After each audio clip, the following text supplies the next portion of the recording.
This is the VOA Special English Development Report.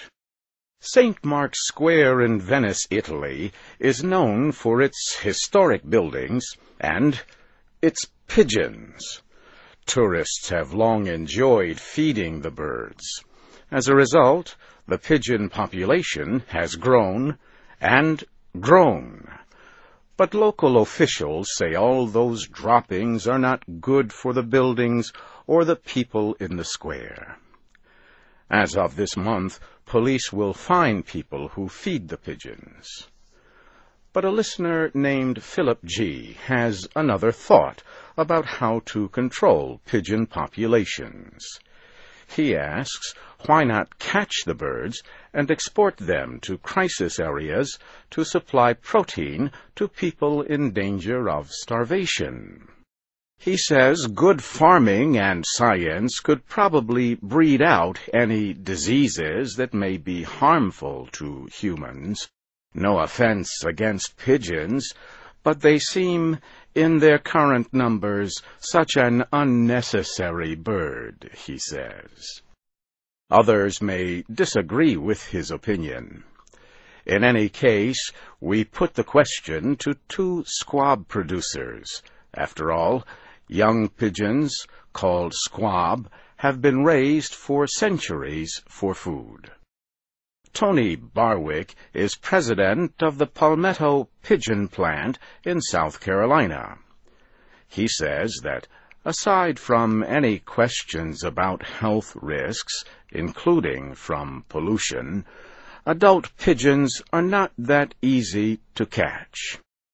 And, he says, exporting them would not be as cost-effective as exporting other forms of protein, such as chicken. Suppose you have $1, he says. Half that dollar would be spent catching the pigeon, and the other half processing it. With that same dollar, he says, you could buy a processed chicken that offers more meat. Bob Shipley is president of the Squab Producers of California.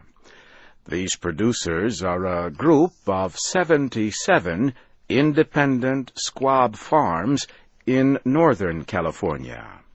They process about 1 million birds a year. Bob Shipley says exporting smoked squab would not be a solution either. In the smoking process, squab meat becomes very soft, almost like paste. The meat also breaks down if it is overcooked. Squab from the United States is generally exported frozen, so there would be a need for refrigeration.